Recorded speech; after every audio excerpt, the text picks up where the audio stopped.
मीराबाई के दादाजी को छीन लिया। मीराबाई का जिनसे विवाह हुआ, नाम का विवाह था, लेकिन एक प्रकार से वे भी समर्थन ही तो करते थे मीरा जी का, उनको भी छीन लिया ठाकुर जी ने। मीराबाई का पूरा परिवार विपरीत रहने लगा, कोई भी अपना नहीं। वापस मेड़ता लौट के आई तो पिताजी भी चले गए, माताजी भी चली गई, कोई नहीं बचा। लेकिन फिर भी मीराबाई रुकी नहीं, थमी नहीं, अपना भजन करती रही। ऐसे ही बंधुओं, जीवन में परिस्थिति चाहे जितनी भयावह आ जाए, परेशान मत होइए, विचलित मत होइए। कथाएं सुनिए, नाम जप कीजिए, इससे बड़ा बल आपको कहीं नहीं मिलेगा। और इस बल को लेकर के चल पड़िए, निकल दीजिए। ज्यादा उसका विचार मत कीजिए, चिंतन मत कीजिए। ठाकुर जी ने शायद कुछ विचार किया है, उसको सोच करके आगे बढ़ दीजिए। तो इन बहन के लिए भी हम बस प्रार्थना करते हैं कि आप ठाकुर जी के नाम आश्रय लीजिए, कथा श्रवण कीजिए, और अब बहुत दिन तक परेशान मत रहिए, अब निकल पड़िए। 5 महीने हुए हैं, अब बस इस दीपावली गोवर्धन पूजा से ठाकुर जी को अपना जीवन अर्पित करने के बाद आगे बढ़िए। जीवन में आगे बढ़ना बहुत आवश्यक है। बोलो वृंदावन बिहारी लाल की। प्रश्न बहुत सारे आते हैं, पर हम सबको बस प्रणाम मात्र कर देते हैं।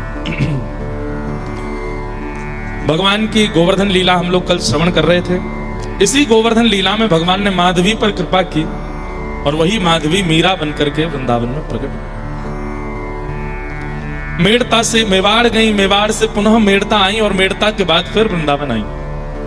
25 वर्ष तक मीराबाई वृंदावन में रही। कितने वर्ष? लगभग 50-55 वर्ष की आयु होने पर मीराबाई अब विचार करने लगी, मैं क्या करूं।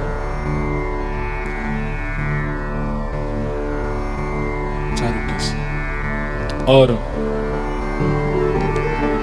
मीराबाई को एक दिन स्वप्न आया।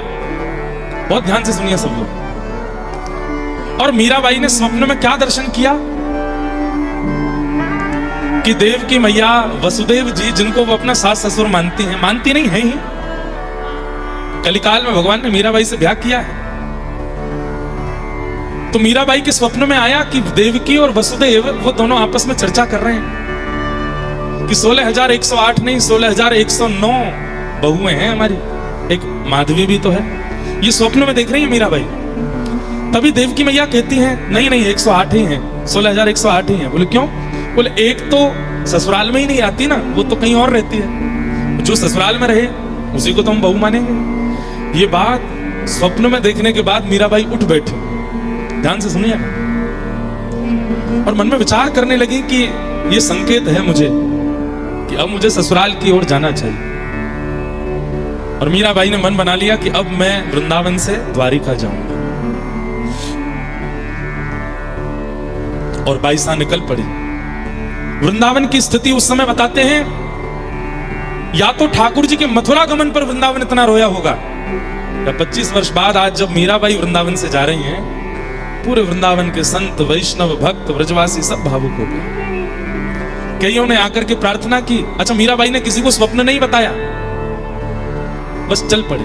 कईयों ने आकर के प्रार्थना की, है भाई साहब आप व्रज को कैसे छोड़ के जा सकती हैं, यहां तो आपके प्राण बसते हैं।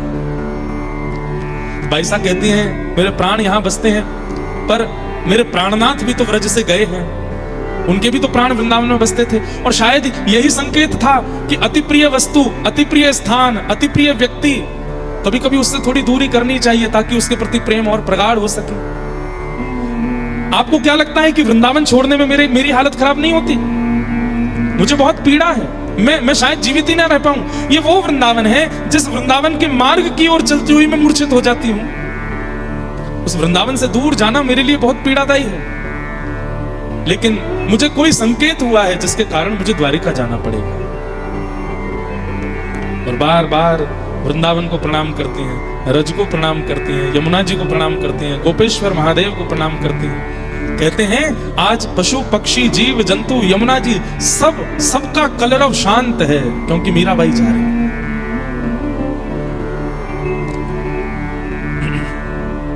निकल पड़ी मीराबाई द्वारिका की ओर। वृंदावन के विरह में व्याकुल हो जाती हैं, रोने लगती हैं, कभी कभी वापस दौड़ने लगती हैं वृंदावन के लिए, लेकिन फिर संभाल करके फिर चल पड़ती हैं द्वारिका को।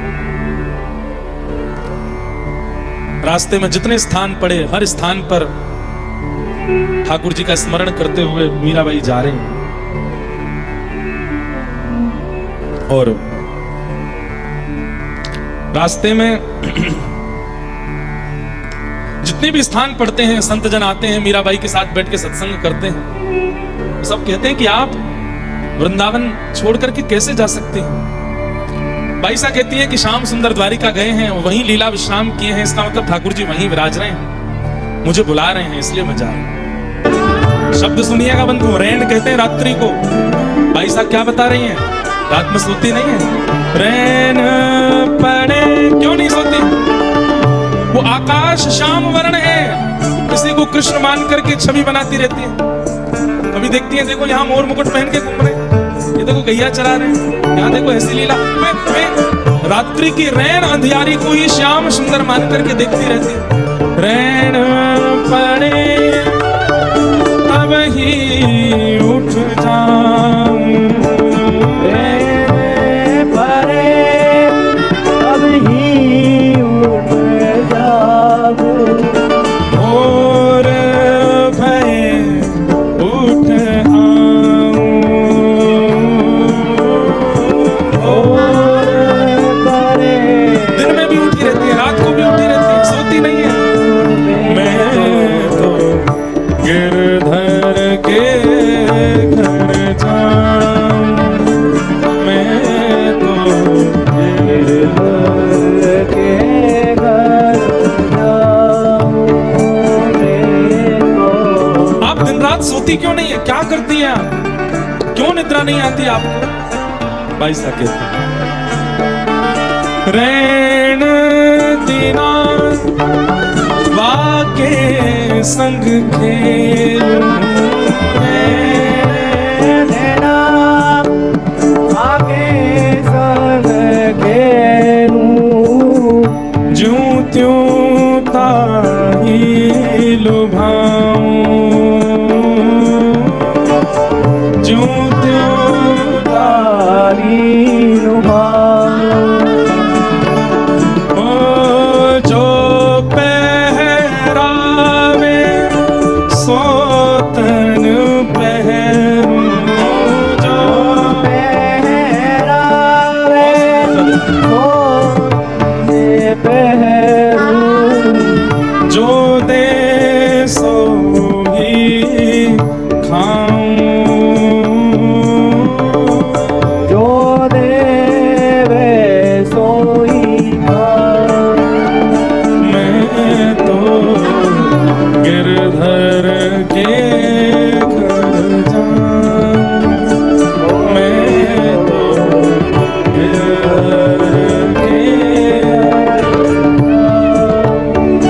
मैं तो गिरधर के घर जाऊं,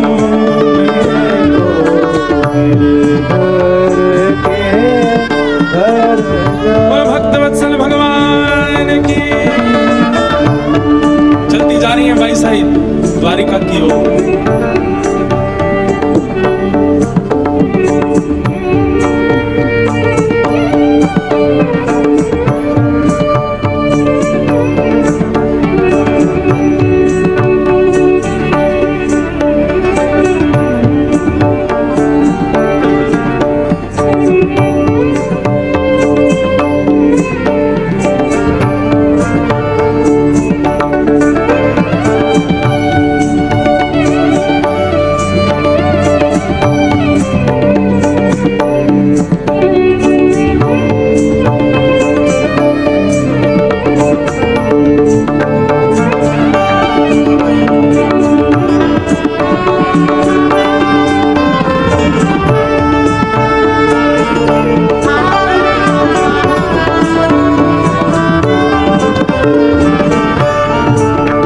को कोई कहता है आपने अपने शरीर की कैसी दुर्दशा की है, आप सोती नहीं है, खाती नहीं है, पीती नहीं है, कुछ भी समय से नियम नहीं धारण करती है, कैसी अवस्था हो गई है आपकी। बाईसा कहते हैं क्या मारी बाकी प्रीत पुरानी, मारी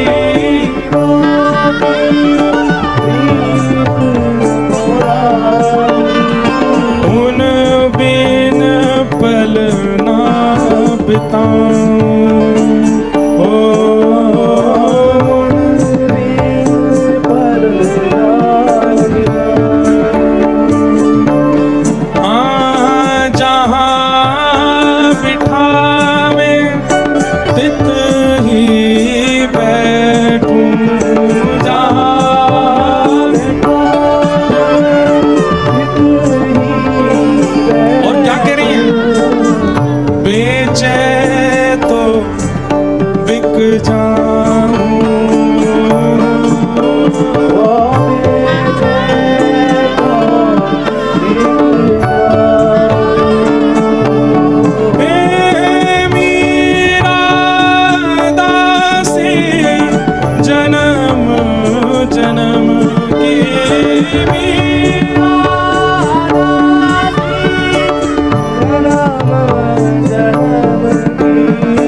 जहां बिठावे तित ही बैठूं, बेचे तो बिक जाऊं। महारी वाकी प्रीत पुरानी, उन बिन पल न रहाऊं। मीरा दासी जन्म जन्म की बार बार बलि जाऊं। कई लोग बहकाते भी हैं भाई साहब को, आज तक आपके साथ अच्छा हुआ क्या है भाई साहब? 10-12 वर्ष की आयु में आपका विवाह हो गया, ठाकुर जी ने क्यों नहीं रोका आपका विवाह? ऐसे कुल खानदान में विवाह हुआ जहां ननद सास देवर सब आपके साथ उत्पीड़ना करते, क्यों नहीं रोका ठाकुर जी ने?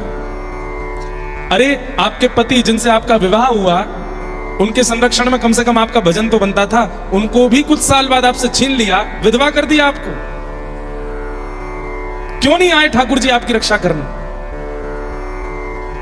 इतना सब कुछ आपने सह लिया, आपका परिवार पूरा उजड़ गया, सब छोड़ छाड़ करके यहां वृंदावन में आकर के रहने लगी। यहां पर भी इतनी पीड़ा, इतने संकट, इतने विरह, इतना सब कुछ आपके जीवन में, क्यों नहीं आते ठाकुर जी?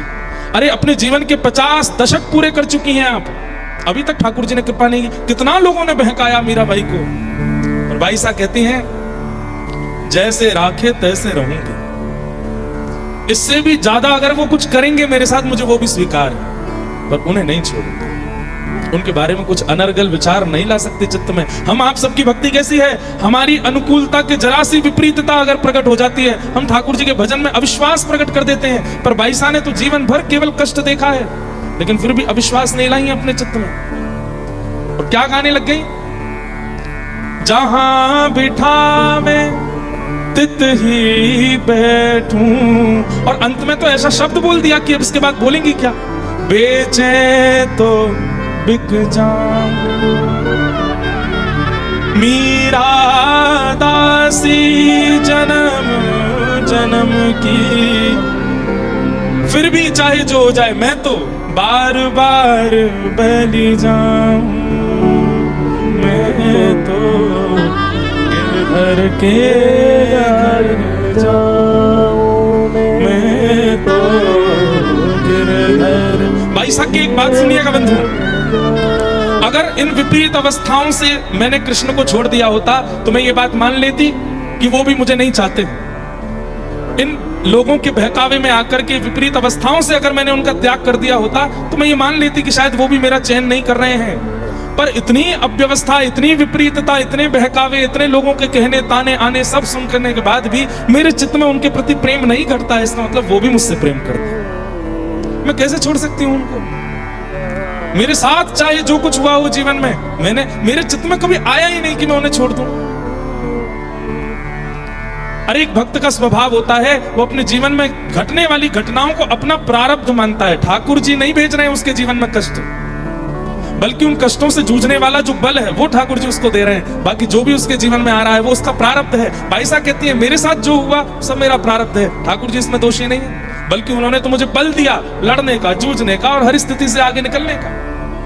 मैं उनको कैसे छोड़ सकती हूं। और मीराबाई का आगमन द्वारिका में, जैसे ही द्वारिका पहुंची है महाराज, सबको तो नर नारी दिख रहे हैं, पर बाईसा को अरे घूंघट कर लेती हैं। सग में सखियां खड़ी, आप घूंघट क्यों कर? बलभद्र जी जा रहे हैं सामने से, बलराम जी जेठ जी हैं हमारे, जेठ जी जा रहे हैं। सब सखियां कहती हमें तो दिख नहीं रहे। अरे वो गए ना, अरे वो सामान्य व्यक्ति हो। नहीं नहीं, बलभद्र जी। थोड़ी दूर गई तो वहां कोई ऐसे ही सामान्य बैठा था, प्रणाम करने लगी। सबने पूछा कौन है? वसुदेव जी हैं, ससुर जी हैं, प्रणाम कर, आशीर्वाद दे रहे हैं। बोलने लगती हैं आप आशीर्वाद नहीं देंगे, मैं इतने वर्ष बाद आपकी बहू आई हूं। सुनने वाले भी चौंक जाते हैं, कैसी बात करती है। बंधु एक बात तो समझनी पड़ेगी, भगवान स्वयं अपने भक्तों का परिचय देते हुए कहते हैं वाक् गदगदा द्रवते यस्य चित्तम रुदत्य भिक्षणम हसति क्वचिच्च विलज्ज उद्गायत नृत्यते च मदभक्ति युक्तो भुवनम पुनातु। अपने भक्त का परिचय देते हुए ठाकुर जी कहते हैं मेरा भक्त कौन है? बोले वाक् गदगदा द्रवते यस्य चित्तम, जिसकी वाणी कभी गदगद हो जाती हो, जिसका हृदय कभी द्रवित हो जाता हो, जिसके नेत्रों से कभी भी आंसू आ जाते हो, जो कभी भी मेरे कीर्तन का स्मरण करके नृत्य करे, कभी भी हंसने लगे, कभी भी रोने लगे, जड़ चेतन किसी से भी बात करने लगे, मदभक्ति युक्तो, मेरा भक्त है। संसारी भाषा में उसको पागल कहते हैं जो इस प्रकार की हरकत करता है, परंतु ठाकुर जी कहते हैं वो मेरा भक्त है। क्योंकि मेरे भक्त की स्थिति ऐसी हो जाती है, वो जड़ चेतन किसी को अन्य नहीं मानता, एक ही मानता। ध्वजा जी का दर्शन किया, शिखर का दर्शन किया। किसी से ये नहीं पूछती है कि द्वारिकाधीश कहाँ है, ये पूछती हैं हमारे प्राणनाथ, हमारे जीवननाथ, हमारे केवलाधार, हमारे जीवनाधार कहाँ है। सब पूछते हैं कौन है आपके जीवनाधार, केवलाधार। मैं नाम नहीं बोलूंगी, हे सखी तुम बताओ। द्वारिकाधीश ये है ना मंदिर, चले जाओ भीतर। मीराबाई पूर्ण उसी भाव में रहती हैं, ये मेरे प्रियतम हैं और मैं इनकी गृहिणी हूं। और जैसे ही द्वारिकाधीश के सामने पहुंची हैं बाईसा, बहुत देर तक तो नेत्र ही नहीं उठाई। सबसे पूछ रही हैं कैसे लग रहे हैं? बोल बहुत सुंदर हैं, आप देखिए ना। बड़े संकोच में आकर के सिर ढक करके नेत्र उठा करके जैसे ही ठाकुर जी को देखा, नेत्रों से अश्रु बिंदु नहीं बंधु, मानो जैसे कोई फुहारे निकल पड़ते हों, पिचकारियां चल जाती हों, ऐसे नेत्रों से अश्रुपात होने लगा। ठाकुर जी का दर्शन करके दौड़ करके बाहर चली गई, रुदन करने लगी। मैं कैसे देखूं, कैसे अनुभव करूं? सखियां बहुत समझाने लगी, लेकिन वो सामान्य बातों से समझती नहीं थी। तब उनको लीला की बात ही कहनी पड़ती थी। आप रोएंगी तो उनको कितना कष्ट होगा, आप उनकी गृहिणी है ना, आप रुदन करेंगी तो कितनी पीड़ा में आ जाएंगे। ये सुनकर के बाईसा समझ जाते, हाँ नहीं उनको पीड़ा नहीं देनी, उनको तो सुख देने आई हूं, चलिए ना दर्शन कर। बाईसा पुनः जाती हैं, ठाकुर जी का दर्शन करती हैं। मारवाड़ी में गिधर को बोलते हैं कटे। क्या बोलते हैं? जैसे आप लोग कहीं जा रहे हो तो मारवाड़ी में बोले कटे जा रहे हो, तो कहाँ जा रहे हो, किधर जा रहे हो? तो मीराबाई कह रही हैं यहाँ पर राजा बन के बैठे हो, चतुर्भुज रूप धारण करके बैठे हो, छत्र सिंहासन पर बैठे हो। मीरा रे प्रभु गिरधर नागर कटे गए हो नंद किशोर। और नेक्स्ट लाला कहाँ है? मारो मन हर लीनो रण छोड़,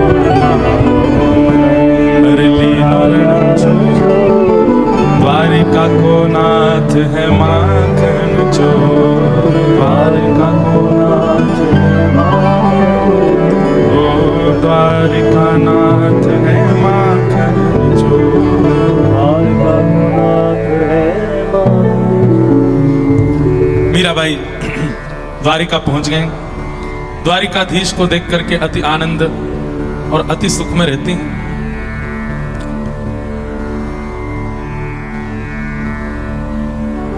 द्वारिका में बाईसा लीला कर रही हैं।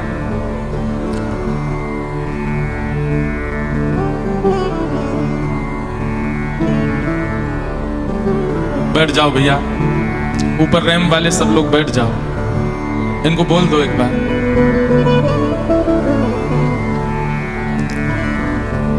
बाईसा द्वारिका पहुंची। द्वारिका में जाकर के नित्य बाईसा इसी भाव में रहते हैं कि द्वारिकाधीश उनकी ससुराल है और अब वो ससुराल आई है। थोड़ा आनंद, थोड़ा सुख उनके चित्त को होने लगा। कहते हैं कि रुक्मणी जी, मित्रविंदा जी, जामवती, सत्यभामा सब आती हैं बाईसा के पास। भगवान की जितनी पत्नियां हैं सब आती हैं, लेकिन बाकी सबको लगता है कि सामान्य कोई कन्या आई है, सामान्य कोई स्त्री आई है, पर बाईसा पहचान जाती है कि ये सामान्य नहीं है, ये मित्रविंदा है। ये सब ठाकुर जी की पत्नियां मिलने आती हैं। वसुदेव जी आते हैं, देवकी मैया आती हैं, रोहिणी मैया आती हैं, सब मिलने आते हैं बाईसा से। कहते हैं एक बार महादेव भी आए, और महादेव ने आकर के बाईसा को फिर कुछ भाव सुनाए, उससे बाईसा अति प्रसन्न हुए। इस प्रकार बाईसा का जीवन चल रहा था, लेकिन तभी ठाकुर जी सब कुछ बिल्कुल व्यवस्थित रहने देते नहीं है।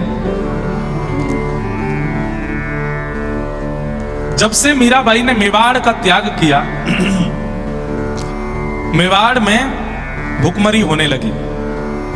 वैष्णव अपराध केवल मानवों को नहीं लगता है, ध्यान से सुनिए सब लोग, इधर देखिए। वैष्णव अपराध केवल मानवों को नहीं लगता है, वैष्णव अपराध कभी कभी भूमि, नगर, क्षेत्र, देश को भी लगता है।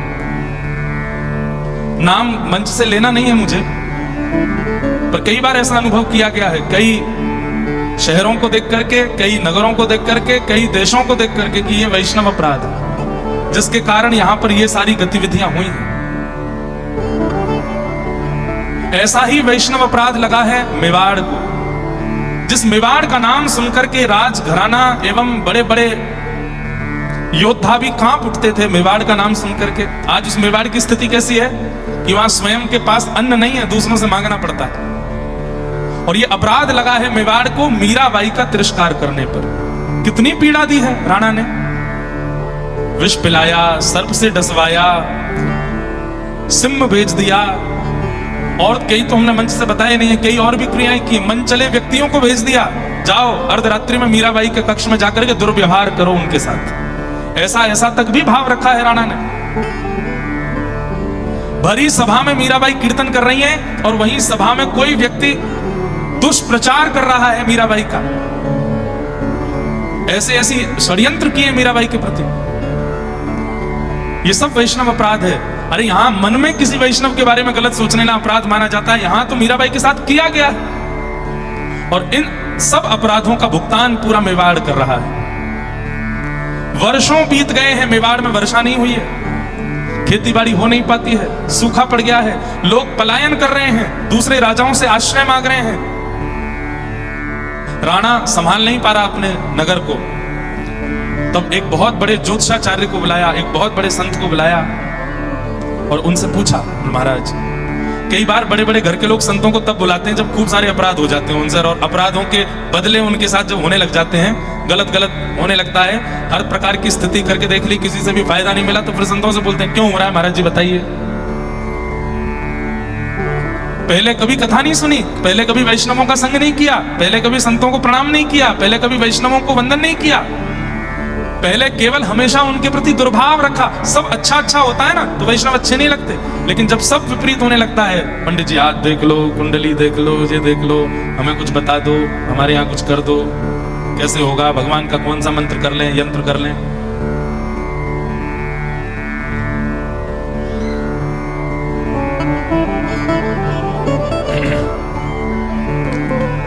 संपूर्ण मेवाड़ में भुखमरी हो गई और संत ने आकर के बताया, बोले कि इस पूरे मेवाड़ को एक वैष्णव का अपराध लगा है। राणा बोला कौन वैष्णव?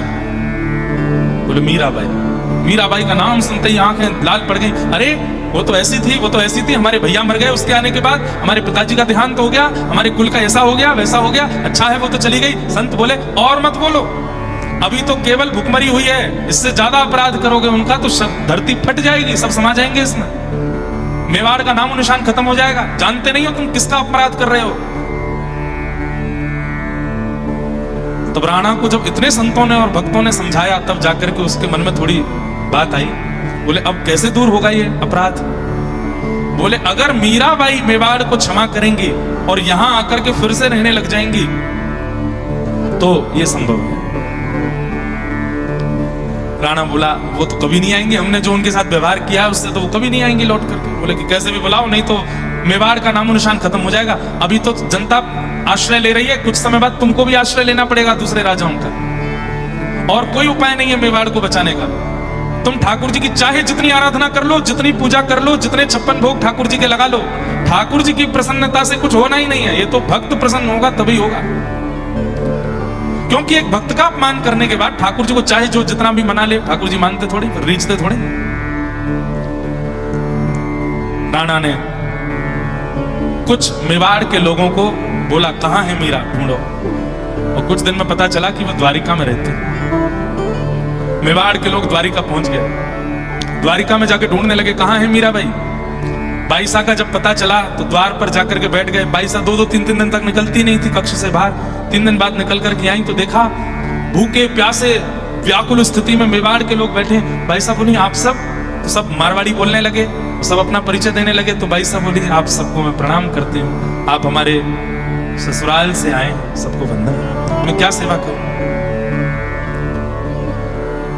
सबने बताया कि मेवाड़ की स्थिति ठीक नहीं, भूखमरी हो गई है, अनाज नहीं होता है, वर्षा नहीं हुई है। जब से आप छोड़ के गई हैं मेवाड़ तब से वर्षा नहीं हो रही है, और पूरे मेवाड़ का अनाज खत्म हो चुका है। लोग पलायन कर रहे हैं, दूसरों का आश्रय लेना पड़ रहा है, हमारे बच्चे भूखे मर रहे हैं। तो मीराबाई बोली ये तो बहुत कष्ट की बात है, मैं प्रार्थना करूंगी ठाकुर जी से कि सब मंगल में हो।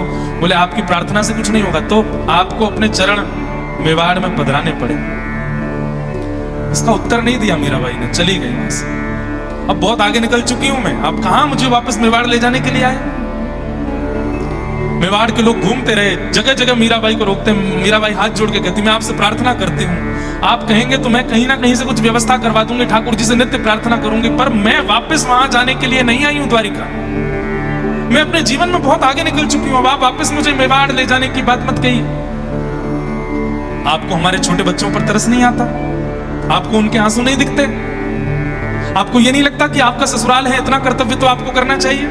बाईसा ने तो कुछ नहीं कहा, लेकिन साथ में जो सखियां थी उन्होंने बहुत सुनाया। बोले अच्छा तुम लोगों में से कितने आए थे मीराबाई के ऊपर जब कष्ट होता था, आज तुम उनको गिना रहे हो कि उनको तरस नहीं आता या उनको पीड़ा नहीं आती। जब बाईसा पर कष्ट था आप में से कितने लोग आए।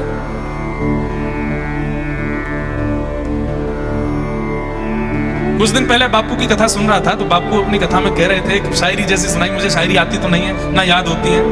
उसमें वो कह रहे थे कि दूसरों के यहाँ जब बहुत पीड़ा हुई तो हम नंगे पांव दौड़े, लेकिन जब हमारी बारी आई तो बहुत बारिश हुई, कोई नहीं आया। बारिश हुई नहीं, पर सबने ऐसे बहाने बना दिए, वर्षा बहुत हो रही है, हम कैसे आम। संसार ऐसा ही है, आप दौड़ दौड़ करके भाग भाग करके, हमारे विपराग जी कहते हैं सब कुछ ही मिटा देंगे, सारे होश गवा देंगे, कुछ हो गया तो दुनिया जला देंगे। पर सबके लिए दुनिया जलानी नहीं है, क्योंकि दुनिया बड़ी बेकार है। यहां आप किसी के लिए कुछ भी कर मिटिए, जब आपके ऊपर बात आएगी ना सबके बहाने आ जाएंगे, हम नहीं कर सकते। बाईसा अकेली रहती थी, और उस अकेलेपन में राणा ने और उनकी बहन ने क्या नहीं किया उनके साथ। कितनी बातें तो मंच से नहीं बता पाते, क्योंकि क्या पता बताते समय आप उसको किस प्रकार ले लेंगे। हर वो पाप किया जो एक मानव विचार भी नहीं कर सकता, लेकिन कोई नहीं था मेवाड़ में मीराबाई के सामने खड़े होने वाला, साथ में खड़े होने वाला। केवल गिरधर लाल जी को बचती रही, और आज वही मेवाड़ के लोग सामने आकर के भीख मांग रहे हैं कि आप वापस चलिए, हमारे नगर को आपकी बहुत जरूरत है। बाईसा कृपा नहीं करना चाहती इसलिए ही जा रही। बाईसा कह रही मैं अपने जीवन के उद्देश्य में बहुत आगे निकल चुकी हूं, अब मैं वापस मेवाड़ नहीं जाऊंगी, मैं अपने जीवन के उद्देश्य पर चल पड़ी हूं। कठिनाई तो हुई बाईसा को, क्या करूं, रात में भजन नहीं हो पाता, रोती रहती है कि वहां बच्चे भूखे रह रहे हैं। कभी कभी अपनी सखियों से कहने लगती हैं चली जाऊं क्या मेवाड़। अब तो उनकी सखियों ने प्रण ले लिया, अगर आपने ये बात दोबारा कही भी तो हम प्राण त्याग देंगे। कैसे सोच सकती हो आप, उस मेवाड़ में क्यों जाना है जहां ये सब किया गया। अब मेवाड़ के लोग तो रोते बिलखते 4-5 दिन बाद वापस चले गए। राणा से जाकर के कहा कि बाईसा नहीं है। राणा बस ये सोच रहा है मेरा नगर कैसे बचेगा, मेरा राज्य कैसे बचेगा, ये सब लोग कैसे बचेंगे। तब उसने ब्राह्मणों को भेजा कि वो ब्राह्मणों की, संतों की और वैष्णवों की बड़ी उपासना करती हैं, आप लोग जाइए। और आप लोग जाकर के मीराबाई को लेकर के आओ। मीराबाई आज जैसे ही निकली हैं भवन से, तो ब्राह्मणों को, तिलकधारियों को, शिखा वालों को जहां भी देखती है मीराबाई दंडवत प्रणाम करती हैं। सब ब्राह्मणों को प्रणाम करने लगे। असंख्य ब्राह्मण बैठे थे, सबने मारवाड़ी में कुछ कहा तो बाईसा के कान खड़े हुए, आप सब? हम भी मेवाड़ से आए। मेवाड़ का नाम सुनते अब तो वो सोच रही है मैं क्या करूं। सखिया कह रही चलो यहां से। नहीं, ऐसे नहीं, ब्राह्मणों का अपमान नहीं करना, मैं क्या सेवा करूं। ब्राह्मणों ने कहा भाई साहब, हम जानते हैं कि राणा ने और पूरे परिवार ने आपके साथ उचित व्यवहार नहीं किया है। भाई साहब बोली मुझे उसका बिल्कुल कष्ट नहीं है, आप बिल्कुल विचार मत कीजिए। सब लोग इधर देखिए, बहुत ध्यान से सुनिए। ये मीराबाई के अब जीवन काल का अंतिम क्षण चल रहा है।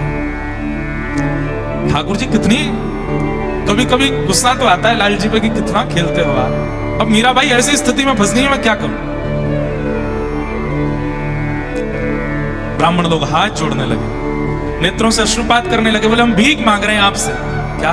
मेवाड़ चल। भाई सा कह रही आप ऐसा मत कीजिए, मेरी स्थिति भी तो समझिए। मैं अपने जीवन के एक उद्देश्य में आगे निकल चुकी हूं, मैं नहीं कर सकती। ब्राह्मणों ने थोड़ी देर तो अनुनय विनय किया, और जब मीराबाई नहीं मानी तो ब्राह्मण अनशन व्रत पर बैठ गए कि हम प्राण त्याग देंगे यहां पर अगर आप वापस मेवाड़ नहीं गई तो। थक चुकी हैं अब मीरा, हार चुकी है, अपने आप को कक्ष में भी बंद नहीं कर पा रही है, एकांत में भी नहीं जा पा रही है। ब्राह्मणों की चिंता हो रही है, उनको प्राण निकल गए तो मैं मेवाड़ भी नहीं जा सकती हूं, मैं कहां जाऊं, अब क्या करूं, किस स्थिति का आश्रय लूं। मन में विचार करती है मैं प्राण त्याग देती हूं, समुद्र की ओर दौड़ने लगी रात को। मैं ही नहीं रहूंगी तो फिर कोई भी ये सब विचार नहीं चलेगा। लेकिन तभी सब सखियां रोक लेती हैं, हम क्यों हैं आपके साथ, और ये सब, ये वृंदावन जाना, द्वारिका आना, क्या आपको आपके उद्देश्य की प्राप्ति हो गई? हार मान गई आप, बिना श्याम सुंदर से मिले प्राण त्याग देंगे? पैसा रो उठती। अब एक एक क्षण उनके लिए इतना भारी पड़ रहा है, मुझे निर्णय लेना पड़ेगा, अब मैं क्या करूं। बंधुओं, आज तक कभी मीराबाई ने ठाकुर जी से नहीं पूछा कि मैं क्या करूं, लेकिन आज मीराबाई जा रही है, और ये मीराबाई का अंतिम दिन है आज। भाई साहब सुबह सुबह निकली हैं मंगला में, और पता है आपको 100, 150, 200 ब्राह्मण नहीं है, हजारों ब्राह्मण आए हैं मेवाड़ से। और उन सब ब्राह्मणों को मीराबाई प्रणाम करके कहती है चलिए द्वारिकाधीश से मैं आज्ञा लेती हूँ, यदि वे आज्ञा कर देंगे तो आज इसी वक्त मेवाड़ जाऊंगी, और मेवाड़ में जाकर के जैसा आप कहेंगे वैसा करके वहीं प्राण त्याग दूंगा। और यदि वे आज्ञा नहीं देंगे तो वही जाने वो क्या करेंगे। चलिए सुबह सुबह मंगला का समय है, सब ब्राह्मण जन खड़े हैं। द्वारिका के लोग, जैसे वृंदावन के लोग मीराबाई से प्रेम करते हैं, ऐसे द्वारिका के भी करने लगे। सब बाईसा से कह रहे हैं कि बाईसा मेवाड़ मत जाओ। बोले मैं तो क्या ही बताऊं, अभी कितना खेल खेलते हैं, अब मैं ऐसी स्थिति में हूं कि मुझे आज निर्णय लेना पड़ेगा। सुबह सुबह का समय है, 5:30, 6 बजे होंगे, और मंगला आरती के लिए जैसे ही कपाट खुले हैं, मीराबाई आज पहली बार प्रश्न चिन्ह के साथ द्वारिकाधीश को देख रही हैं, और मन में बस ये पूछ रही हैं कि मैं हार चुकी हूं, मैं थक चुकी हूं, अब मुझसे और नहीं हो रहा है नाथ।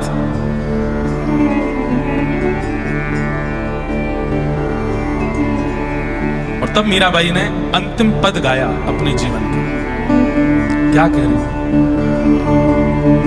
साजन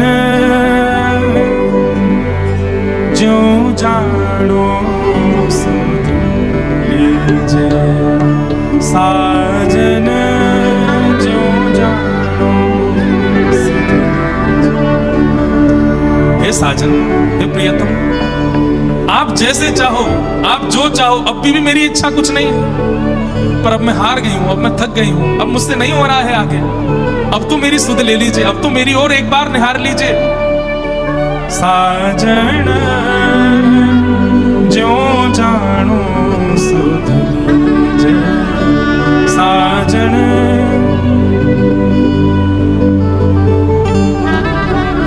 तुम बिन मेरे और न कोई, तुम बिन मेरे और तुम बिन मेरे और न कोई।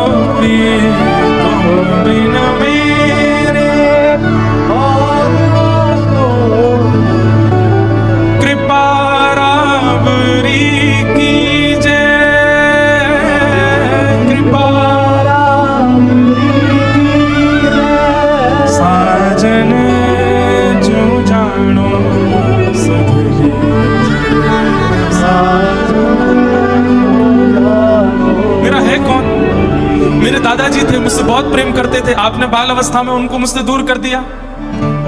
एक से विवाह हुआ, अच्छा मित्र मिला जिसके संरक्षण में मैं भजन करती थी, उसको आपने मुझसे दूर कर दिया।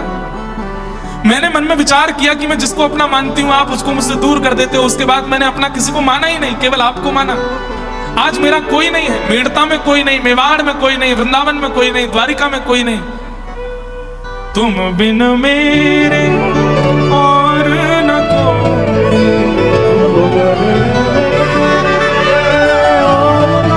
मेरा और कोई नहीं है नाथ। कृपा राबरी कीजिए, कृपा राबरी कीजिए। साजन जो जानो सुध, साजन जो जानो। आज तक मैंने आपको अपनी स्थिति नहीं बताई है। आज तक मैं कैसे रहती हूँ, कैसे सोती हूँ, क्या खाती हूँ, क्या करती हूँ, कुछ नहीं बताया। आज पहली बार बता रही हूँ मेरी स्थिति क्या है। दिवस न भूख रैन नहीं निद्रा, दिवस न भूख यूं तन पल पल छीजे।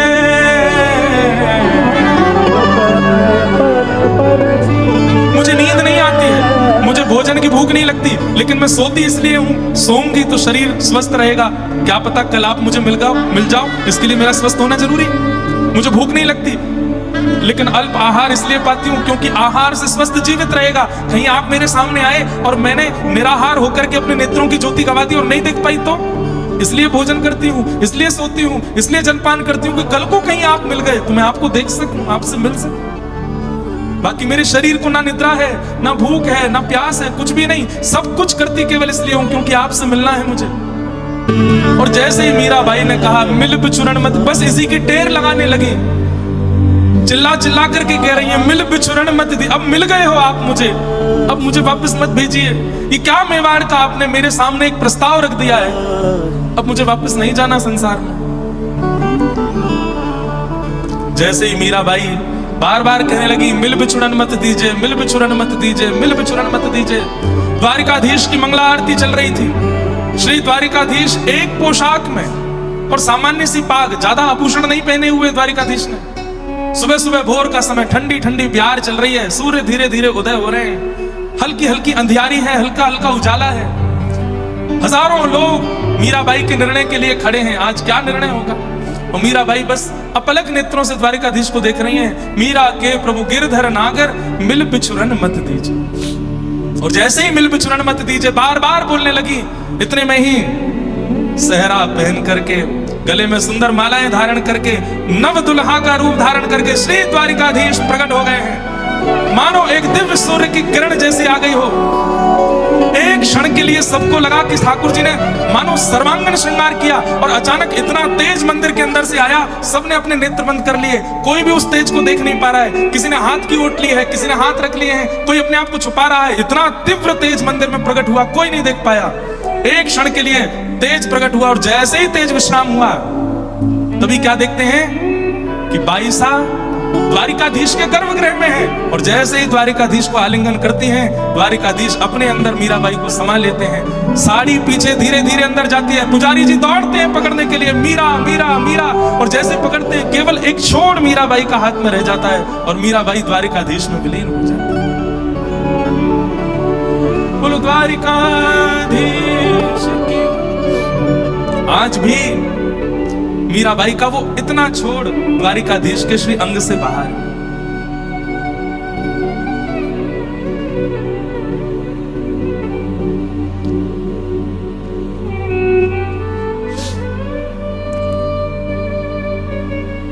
सब ताकते रह गए, घुटनों पर बैठे रोते रह गए और बाईसा द्वारिकाधीश में विलीन। आज भी आप द्वारिका का दर्शन करते हैं, वहां द्वारिकाधीश अकेले नहीं है। मीराबाई वहीं खड़ी, उनके साथ है, उनके चित्त में विराजमान है। एकमात्र ऐसी भक्त है कलयुग की मीराबाई, जो प्रत्यक्ष ठाकुर जी में विलीन हुई है सबके साथ।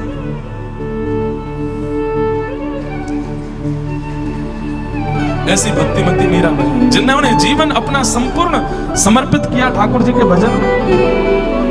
और पूरा द्वारिका साक्षी रहा इस दृश्य का। बोलो भक्त वत्सल भगवान की।